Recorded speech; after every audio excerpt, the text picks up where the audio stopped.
This program contains graphic images and racial slurs. Viewer discretion is advised. Their cry is Black Power. Black Power. Declaring freedom or death. New Black Panther Party self-defense. New Black Panther Party self-defense. Demanding an end to oppression, their call is for revolution. Revolution is inevitable, and the only one who can stop it is God himself. And change by any means necessary. You want freedom? You're gonna have to kill some crackers. You're gonna have to kill some of their babies. A separate nation for and by blacks. I hate white people.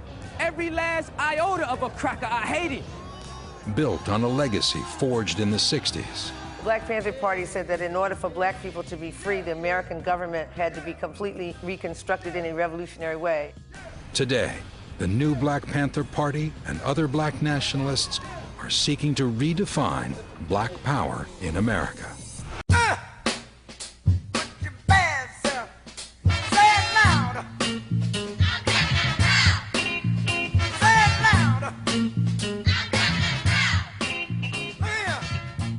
New York, the 4th of July weekend. Members of the Harlem, Trenton, and Newark chapters of the new Black Panther Party gather on Frederick Douglass Boulevard. They are protesting racial oppression of blacks at the hands of what they consider to be the racist U.S. government. The new Black Panther Party for Self-Defense is one of the most extreme black nationalist groups in America today. In the next hour, we'll travel inside 3 black nationalist groups that all call themselves Panthers. The 1960s militant Black Panther Party for Self-Defense. The new Black Panther Party that has no affiliation with the original party, but seeks to reinvent their concept of black power. And the socially conscious new Black Panther Nation, New Marcus Garvey movement. The new Black Panther Party members see themselves as warriors, aiming to liberate blacks from the captivity of white society. They hate whites, Jews, and homosexuals. They are against the government, oppose taxation and military service for blacks, and seek reparations for slavery. They want separate institutions for whites and blacks, and even a separate nation. What your colors be? Red, black.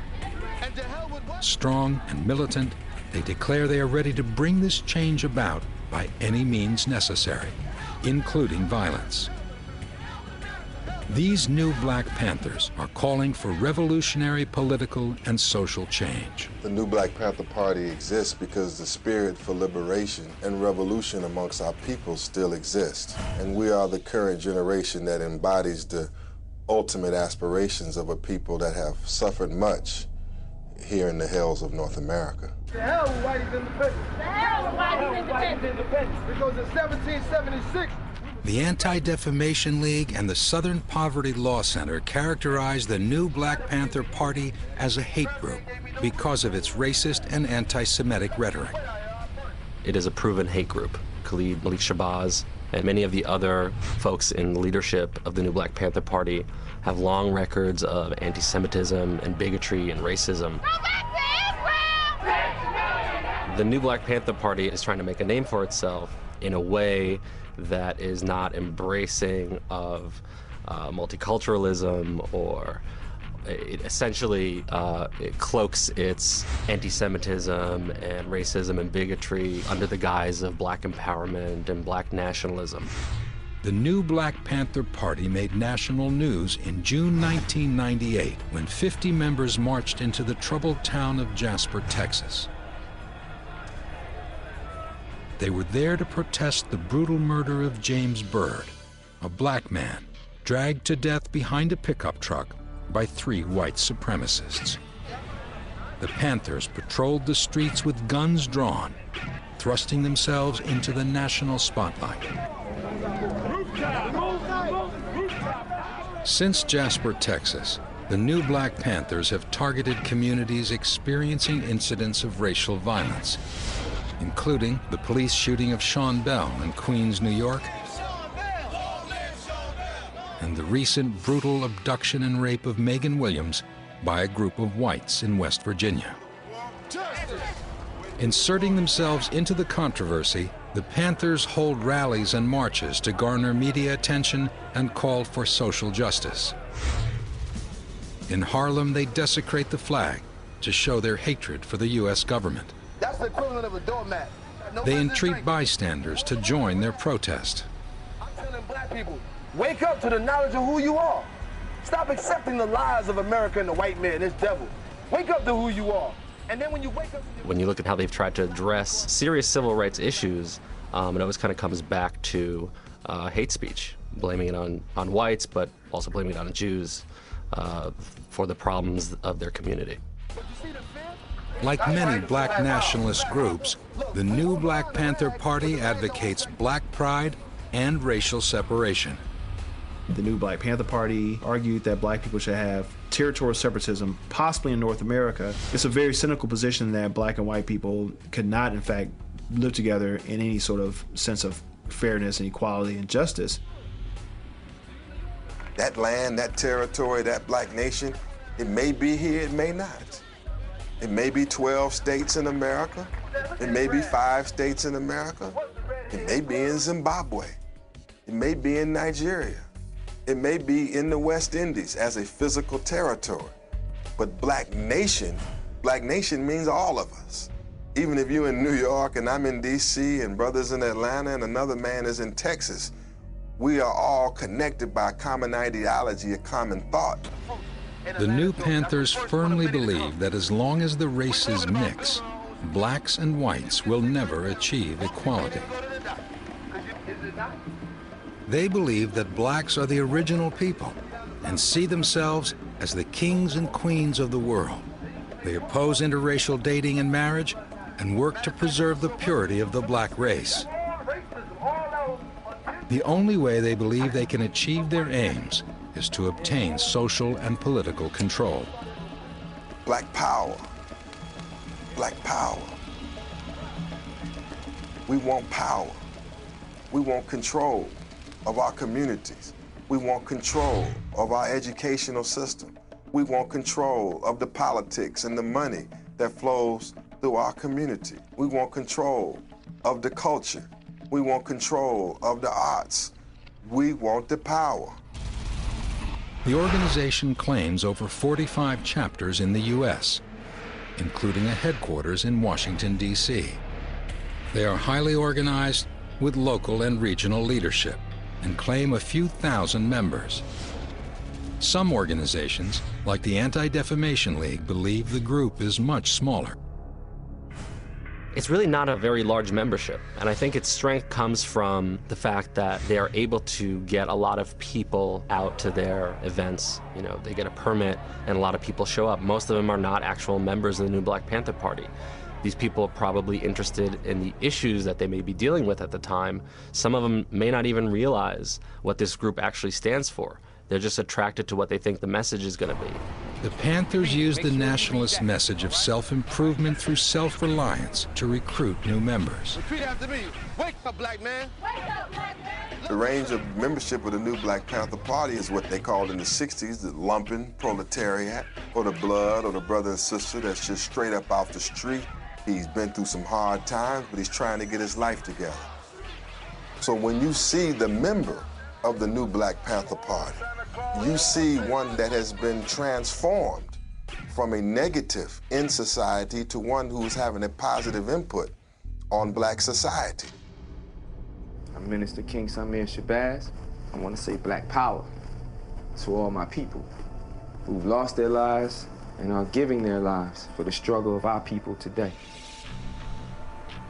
King Samir Shabazz, chairman of the Philadelphia New Black Panther Party, is one of the city's most outspoken black militants. Today, the 38-year-old high school dropout who grew up in Trenton's Fraser projects is leading the Panther charge on the streets. The new Black Panther Party is standing up. It's up to the people to stand up, man. Until we get this white supremacist ideology out of our minds, man, we're gonna always be in this condition. When Samir puts on the Panther uniform, he sees himself as a freedom fighter. Extreme I have to be extreme, man. Because it takes the extreme ones to keep us alive. You understand what I'm saying? It takes the extreme ones to keep the truth into our people's head. Central to Sameer's beliefs is the Panther ideology of freedom from white oppression at any cost, encapsulated in their motto, freedom or death. In a sense, I have a death wish. That's me, though. You know what I'm saying? I'm just that warrior. You know, I don't care. I'm ready for war, man, because black people need to be free. Next, Sameer takes his violent message of revolution to the streets.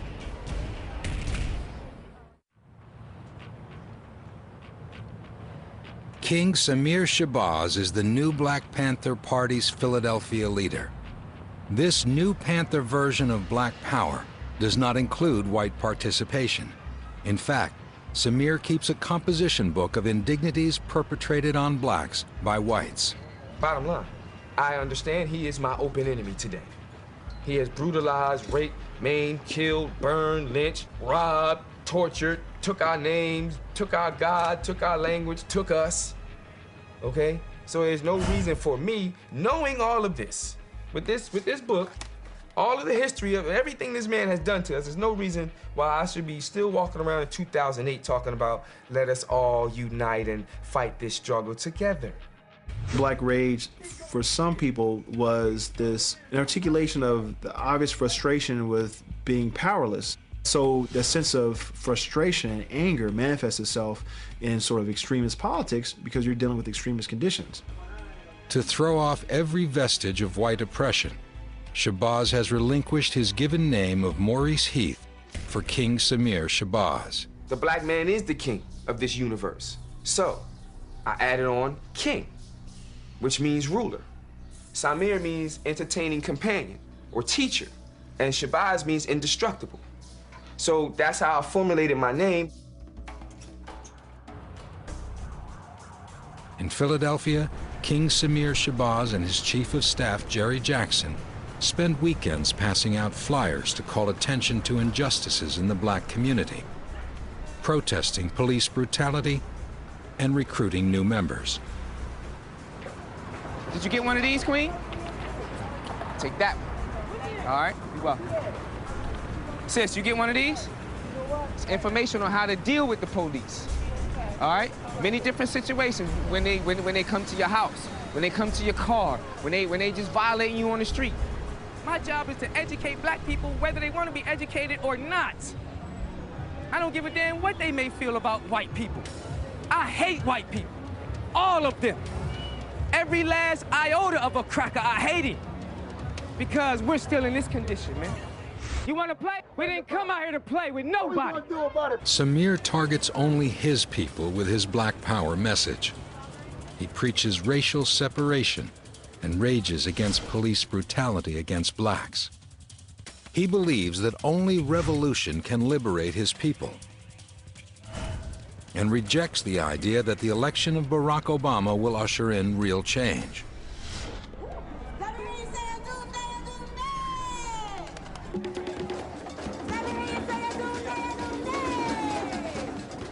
Sameer will use any opportunity to shout his message, even at a festival celebrating African heritage.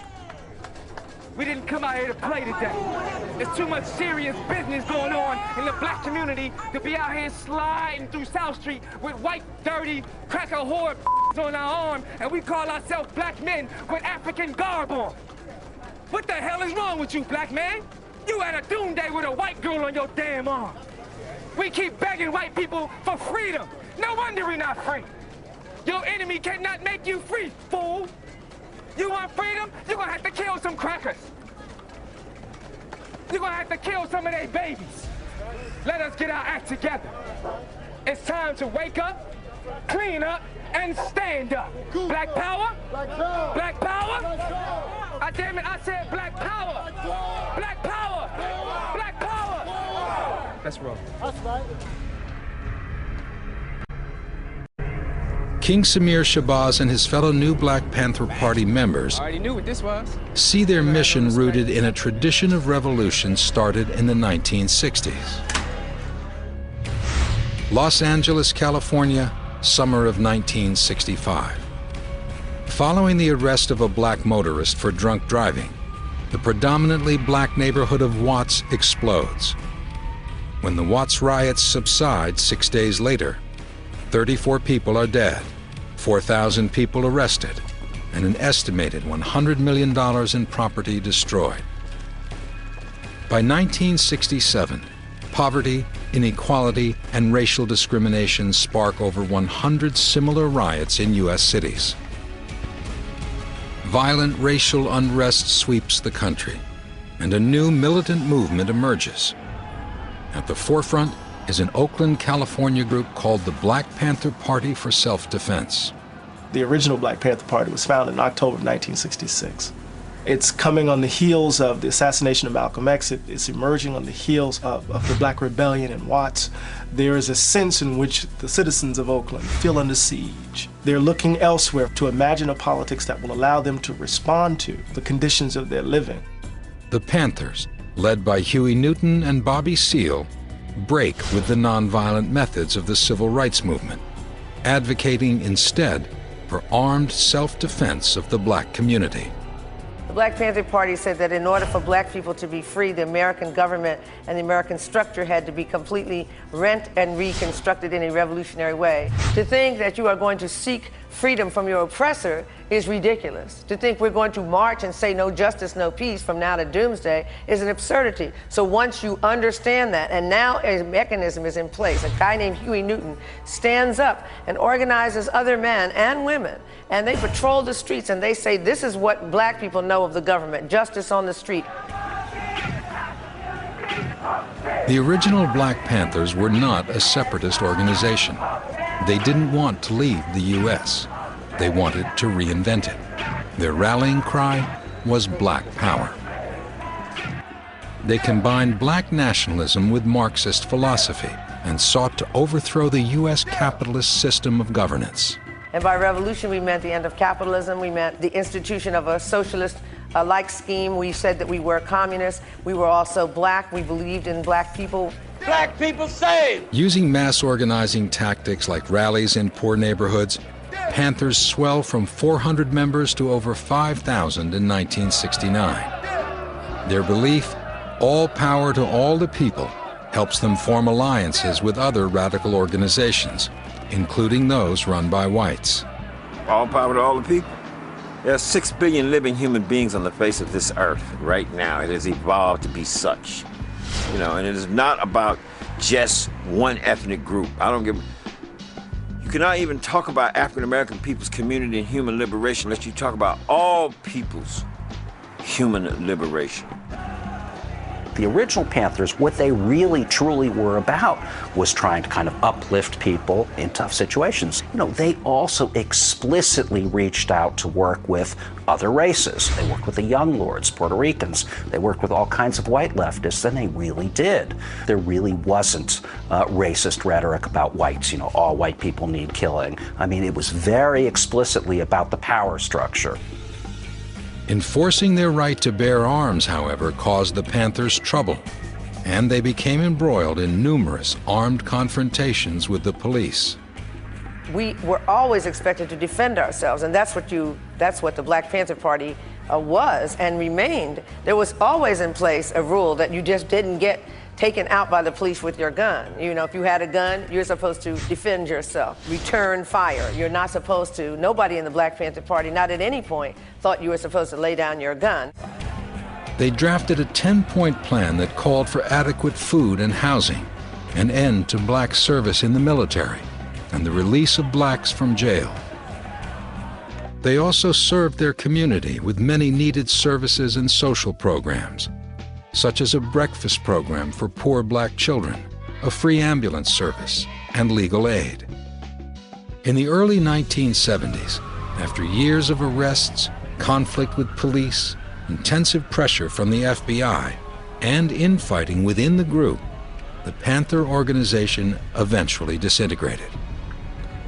Panthers founder, Huey Newton, descended into drug use. In the early morning hours of August 22, 1989, Newton was shot dead on the streets of Oakland, in an area inhabited by drug dealers. Original Panther member David Hilliard still visits the spot where his friend was killed. Huey got killed in front of this house right here. In the wee hours of the morning, 5 o'clock in the morning, he was killed here by a drug dealer. I started immediately trying to figure out a way how to save the best of what our party represented. I wanted people to not reduce Huey to the last 5 years of his life. He was much more than that. He was a drug addict, but he was also the founder of one of the more impactful organizations in the history of human and civil rights struggle in this country. That is the Black Panther Party. The Black Panthers achieved prominence for their community programs and their policy of armed self-defense and violence. But they also redefined black power in the 1960s by making a break from Martin Luther King Jr.'s tactics of nonviolence. History, I felt, would substantiate that the destruction of the Black Panther Party marked a tragic episode in the struggle of black people in America for freedom. The Black Panther Party was probably the greatest effort that black people in America have made for freedom. Today, members of the original Black Panther Party continue strengthening their legacy. They remain vocal advocates for the black community and still gather to protest the continued imprisonment of fellow Panthers. We believed in black people. We saw that as our subjective interest, and that is what its legacy is that we did stand up. We did fight. We have seen and met people today who are still alive, who not just fought the police, but who stood up and put their lives on the line and said, this is what I'm here to do.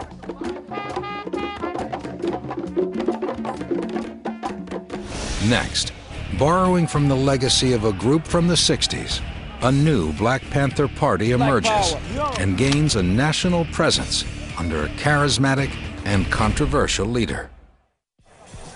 In 1989, over a decade after the demise of Huey Newton's Black Panther Party, the new Black Panther Party was started in Dallas, Texas. A local radio talk show producer resurrected the name and gathered a group of blacks who took up shotguns and marched against a school board official who used a racial slur against black students. The new Black Panther Party was started when there was no Black Panther Party. It was started by Brother David Foreman and Brother Aaron Michaels in the late 1980s because they believed in the Panther. They believed that the struggle that Huey Newton and Bobby Seale, who founded the Black Panther Party in the 1960s, should be continued, and that the spirit of liberation, the spirit of revolution, and the program of self-defense and community development should live on. The new Panthers used the militant rhetoric and confrontational style of the original Panthers, but abandoned their core principle of all power to all the people. And black power. Instead, the new Black Panther Party kept the Panther name, but added a fiery brand of black separatism, black nationalism, and anti-Semitism. You already know what you want to know. Their hatred of the Jews stems from a belief that blacks are the true descendants of the Hebrews of the Bible. They also believe that while blacks and Jews have both struggled for equality in America, the Jews have risen and abandoned the blacks. The new party and their militant tactics attracted a small nationwide following during the next several years. In the beginning, New Black Panther Party held a youth rally, and they invited Tom Metzger, who's the head of the White Aryan Resistance, and they both agreed, the white supremacists and the black supremacists agreed that they should be separate and live their own lives. Militant and at times hate-filled language has been a core component of the new Black Panther Party since its beginnings. But the rhetoric intensified under Dr. Khalid Muhammad, who became the group's de facto leader in 1998. And black power. When the new Black Panther Party teamed up with Khalid Abdul Muhammad, who was a former NOI spokesperson, the hardcore anti-Semitism and racism really became part of what was attractive to a lot of people about the new Black Panther Party. Khalid was the national spokesman for the nation's leader, Minister Louis Farrakhan. His outspoken rhetoric made him a hero to some young members of the NOI. Khalid Muhammad was a firebrand. He was charismatic. He was powerful. He resonated with young black people. He resonated with the hip-hop generation. He was a force to be reckoned with in many ways outside of the Nation of Islam. I say to the Jewish people, The Nation of Islam, a religious organization, was founded in 1930 and claims to promote Islamic beliefs and black pride. But in 1993, Khalid brought pressure on the organization when he gave a speech at New Jersey's Keene College and referred to Jewish people as bloodsuckers and the Pope as a cracker. perpetrating a fraud, just crawled out of the caves and hills of Europe, so-called Jew, make you believe that you are not the chosen people of His God. remarks were so strident that Khalid was censured by the U.S. Congress. In response to the public outcry, Minister Louis Farrakhan suspended Khalid from the leadership of the Nation of Islam. I found the speech vile in manner. The Nation of Islam wanted him to tone down his rhetoric, and Khalid Muhammad found a space where he could say what he wanted to say without someone telling him that he needs to tone down his rhetoric, and that organization was the New Black Panther Party. Wake up, lead up, and stand up. In 1998, Khalid became the de facto leader of the new Black Panther Party for self-defense. I was at a meeting of the new Black Panthers, and I observed a speech given by Khalid Muhammad, where he said that you should not just go into white people's houses and just kill the white man and his wife. He said you should go into that bedroom and find that little white baby and stab him in his chest. I looked around, there were about 200 or more people in that room. Of course, I think that anybody in here might be crazy enough to do that. And you always ask yourself the question, what's the effect? Will that have a positive effect on a movement or a negative effect? I don't think anybody can conclude anything but that it would have a negative effect. A black man cannot be a racist. A racist means to have prejudice plus power. You cannot show me where whites were imprisoned, where they were discriminated against, where they were denied opportunity against because of his words. His words were spoken out of pain and suffering for an oppressed people. They're two different standards. Black power! Black power! Black power! Black power! Minister Khalid Abdul Muhammad made his transition to the ancestors. Black power! Black power! Khalid died in 2001 of a brain aneurysm, but his teachings and beliefs still guide the new Black Panther Party. And he'll be the devil tomorrow. Black power! Dr. Khalid Abdul Muhammad will always remain our mentor and always remain our ideological standard bearer. He is the master teacher of black nationalism and Pan-Africanism and revolution in our midst, even though he's not here. It is our duty to carry his word and legacy on. He not only talked about it and talked the talk, he walked the walk. And he organized and stood up black men and black women, and he never cowed down in the face of opposition. In 2001, Malik Zulu Shabazz was named chairman of the party. With a law degree from Howard University, Zulu Shabazz seeks to reshape the organization into more of a social activist group. The leadership has decided that they can have an impact with street theater. It's much more difficult to actually go into a community and try to door-to-door deal with some kind of education about HIV positive rates that are rising in the inner city of Detroit. That's not glamorous. It involves knocking on doors. It involves trying to organize people. It's much easier and more glamorous and romantic to put on black uniforms as a 1960s Black Panther, put on black gloves and put your fists in the air and get on TV. That's easy. That's police brutality! Really, what I think is going on with Shabazz is that what he really does, which is look around the country for, hot racial situations, is exactly what the Klan groups and the neo-Nazi groups do. The fact is that Shabazz has been connected to, the most militant, the most racist people in the black nationalist world for pretty much his whole career. Over the past decades, much has been made about the improved nature of racism in America. But even in the light of an Obama presidency, the debate continues over whether racism is embedded too deep in the culture to ever disappear. The majority of African Americans believe that race still plays a role in the lived experience of Americans of any background. I think that people are much more optimistic, and studies show that African Americans feel a lot more invested in the United States, much more hopeful about the United States with the promise of Obama.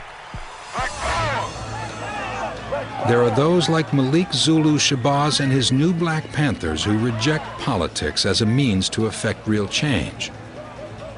They believe the solution to issues such as discrimination, police brutality, and hate crimes is separation from white society. He sees himself as a militant black man who is fighting for the African community by any means necessary. Black rage is not just revolutionary, like the original Panthers may have used that term, or black power. For him, it is a combination of black power and hatred. The new Black Panther Party does not have the wide support of the black community, and it remains a controversial fringe group. We believe in telling the truth. We're the last ones with the truth left. We don't bow to the ADL, the Southern Poverty Law Center. We bow to God Almighty. The ADL has banned, in their opinion, nationalism and Pan-Africanism. And so we don't pay attention to what they say. I've been taught by the most honorable Elijah Muhammad that the devil will never give you credit for your righteousness. That you're not gonna go on the internet or see on Fox News, Sean Hannity. The new Black Panther Party did a great event today. They don't want to hear Malik Zulu Shabazz, the attorney at war, fighting for our people. You didn't hear anything on the national news about our efforts in New Orleans to rescue our people out of the muck and out of the water. The enemy has no design to portray us in a positive light. And that's why we want freedom and liberation to control our own TV and our own images, because we don't have the power to tell our story. While the new Black Panther Party claims they serve the community, it's their tactics that infuriate many former original Panther members. Their statements not represent what the Black Panther Party was about. We're racist not only towards white folks, but even other peoples of color. And this was just totally out of whack. Brandishing the image of the Panther also concerns the original group, who remain protective of their Panther legacy. You guys have been around since 1988, the so-called New Black Panthers. It's almost 20 years, and I've not seen one relevant, tangible program that you set up in the community to serve the people as a means to help raise their conscience and unify them in opposition to their oppressors. All you do is spew rhetoric and talk. I think the original Panthers, David Hilliard and Bobby Seale and those people are absolutely right to call out this group and to say, this is a racist hate group. It is not so different from the groups that we battled in the 60s. Up next, a former new Black Panther Party member reinvents his own vision of a black nation.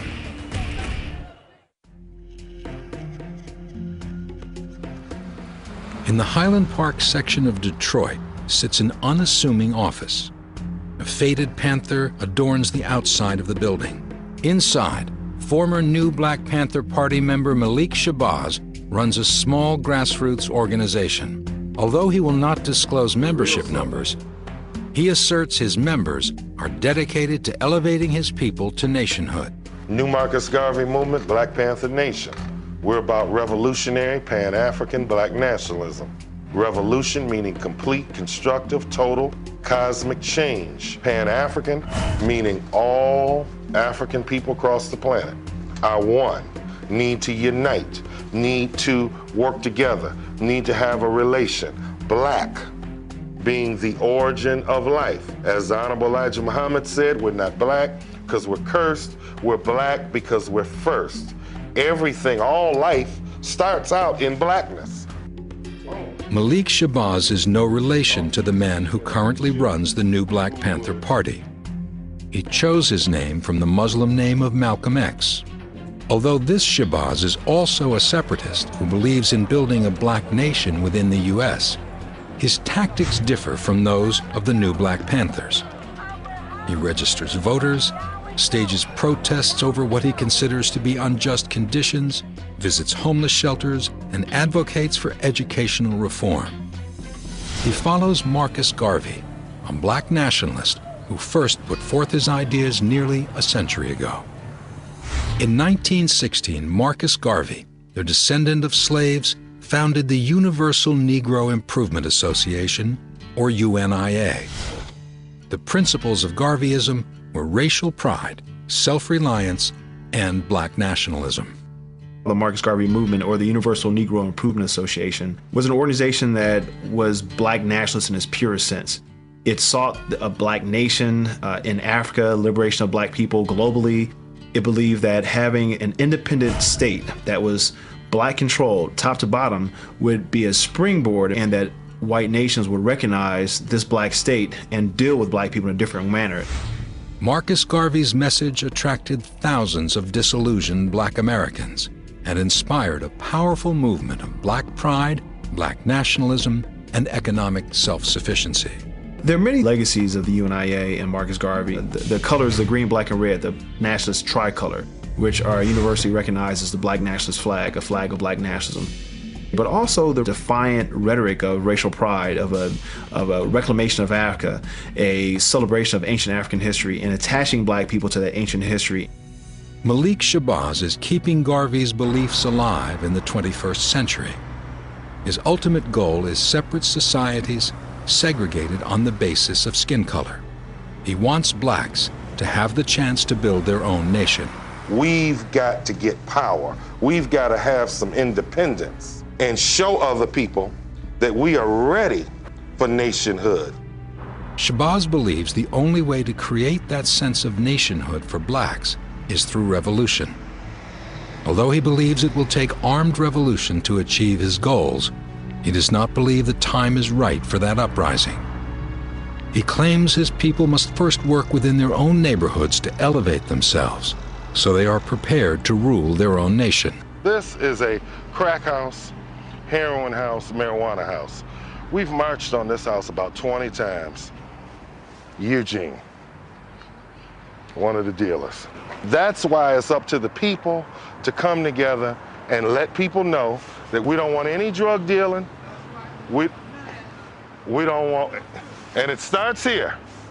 We don't want any drug dealing. We don't want any prostitution going on in the neighborhood. Crime, every day we will be back. Every day we will be back until you stop. Every day we will be back until you stop selling crack. All day long, all night long. Sisters, the sisters who are chemically dependent and get in, we sick of it too. We sick of it too. I'm sick of you. We've been over here all our life. We ain't over there with you. And you selling dope. I ain't selling a thing. Okay. And you out here selling. Right.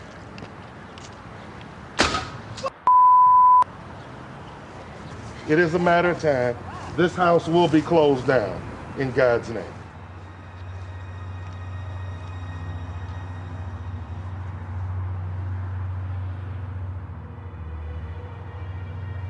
For Shabazz, a former drug addict whose mother was jailed for killing his father, it has been a long journey.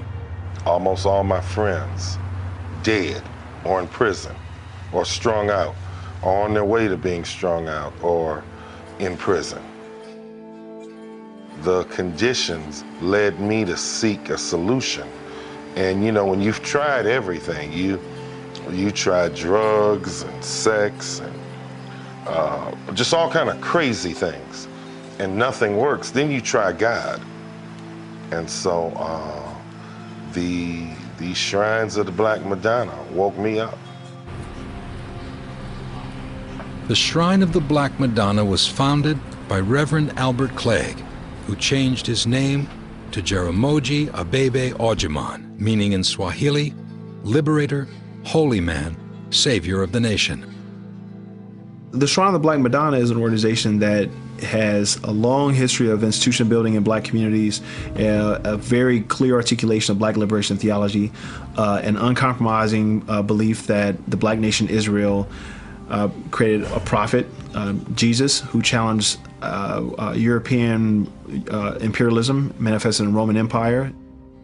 The church teaches an Afrocentric version of Christianity and reinterprets Jesus' teachings to address the needs of black people. At the center of the shrine is an 18-foot painting of a Black Madonna.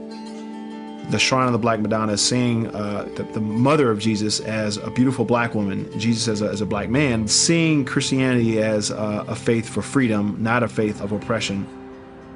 While Jaramogi had a profound influence on him, Malik Shabazz credits his racial and social awakening to Malcolm X and former new Black Panther Party leader Khalid Muhammad. Dr. Khalid Muhammad, the baddest brother I've ever met. Dr. Khalid Muhammad was the man. Malcolm X times 25. He brought the thunder, he brought the roar, he brought the funk, he brought the pain. Real, committed, consistent, brilliant, highly educated, fierce, bold, warrior, militant, but loving. He was the greatest. I love him in life and in death. Shabazz left the new Black Panther Party after Dr. Khalid died. This led Shabazz to start the new Black Panther Nation, New Marcus Garvey movement. We try to be broad. Narrow nationalism will not work, and we've got to be more universal. We've also got to be able to accept decent European help. Not membership, but help. If white folks want to clean up the ghetto and want to help, they can. But they can't join, but they can feel free to roll. And we treat everybody the same. And we do realize you have to be able to work with government when you can to get things done. We're not interested in dying strong in the saddle with our boots on, 100% ideologically correct, and we haven't accomplished anything. It's about getting something done right here and right now, because our children are dying right here and right now. That's what we're about. Amen. Amen. In Detroit, Shabazz and his organization are slowly effecting change. Okay, brothers and sisters, we're going to get ready to march. I can hear you. Are you ready? Yeah. One more time. Are you ready? Yeah. I can hear you. Are you ready? Yeah. I know that Malik Shabazz in Detroit has actually gotten out in front of crack houses and picketed and brought attention upon these drug dealers in the community and basically shamed the police into coming in and stopping them. One of the most positive things from the new Black Panthers in Detroit was a movement to shut down these dope houses. While Shabazz's Detroit organization works to exalt his people to nationhood, in New York City, a group of new Black Panthers are looking to bring down the U.S. government so as to build a black nation from the ashes. Harlem, New York, July 5th.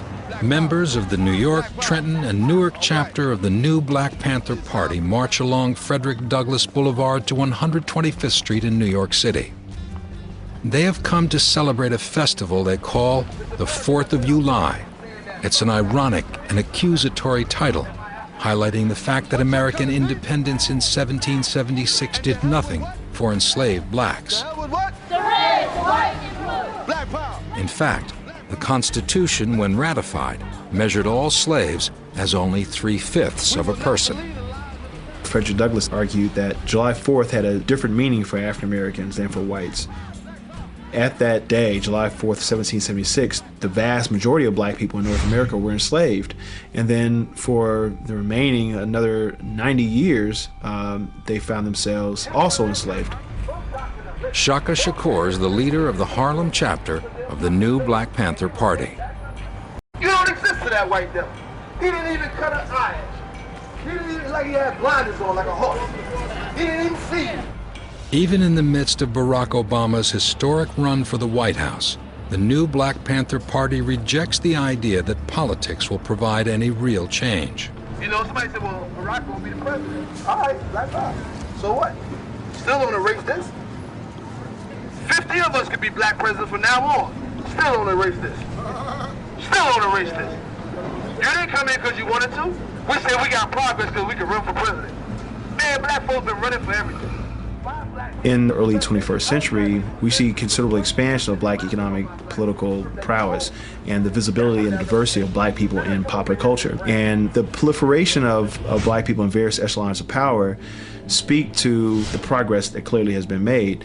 And that doesn't mean that there aren't still vestiges of white supremacy.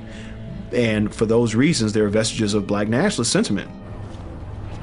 I gotta tell the truth about America. America don't care about you, black man and woman. Anywhere you go, that the white man is there, the black man is at the bottom. You know it's true. The Panthers are calling on the gathering crowd to show their disdain for the U.S. system by walking on the flag. The red on this rag represents the blood of the people who was spilt being over here. The white represents the white man, the devil who brought you over here. Watch how many people are scared to step on that rag. You might as well step on it. It's been stepping on you for 400 years. We're always in a war for the hearts and minds of black people, African people, because we all know July 4th just passed by. And we want people to understand, especially black people, to understand that we have no reason celebrating the independence that we don't possess. If we look around our neighborhoods where we live in the worst conditions, and this is supposed to be the best country. So how can we possibly begin to talk about independence when we're not even independent from European colonialism on any level, be it mental, physical, or spiritual? The new Black Panther Party burns the flag to show their hatred for the U.S. government. They are calling for a new system of government for and by blacks. There you go. There you go. There you go. Thank you, America. There you go. Death to F. Whitey's Independence Day. Black power. Black power. For the new Black Panthers, the flag is nothing more than a symbol of oppression. Well, as a conscious person, I'm supposed to bust down idols. We're not supposed to hold anything up as idols. This here is an idol of a country that's been oppressing my people for hundreds of years. I love being black. Black is beautiful. I live for the black. I'll die for the black. Self-defense is not a crime, it's the law. Everything in the universe got the right to defend itself. And you created the universe, so you definitely got the right. Black power? Even as Americans begin to embrace the changing face of this nation, there are those who continue to perpetuate the idea that race will always divide us. Let Barack Obama ride the white horse. Let him ride the white horse. Because that white horse, we know the history of America. That white horse is gonna buck and throw the rider. And we'll be right here with our black horse, with the reins to take black people back in. As we know, they need leadership that speaks directly to them, not for everybody. At the end of the day, we have to ask ourselves the question, how has the new Black Panther Party contributed to reimagining African American politics in the Obama era? Or does it constitute a backward-looking moment that contributes to the confusion of our current moment? In my view, it's the latter. That doesn't mean it ought not to exist. It doesn't mean that the young men and women who are part of it aren't passionate about justice. I just think they're wrong. I think I would want them to use their energies in a much more prospective way, a forward-looking way, because not only do our people need it, but America needs it. Being in the community, actually trying to serve the people, and that was the slogan of the Black Panther Party, serve the people. That's really some harder work. It's good that there are people in the African American community who are doing that work. I would just like to see the new Black Panther Party's leadership point them toward joining people who are doing that work, no matter what race or color or religion the people have who are doing that work. As the face of America continues to change, many voices seek to redefine Black pride, Black nationalism, and Black liberation by reimagining the legacy of the Black Panthers.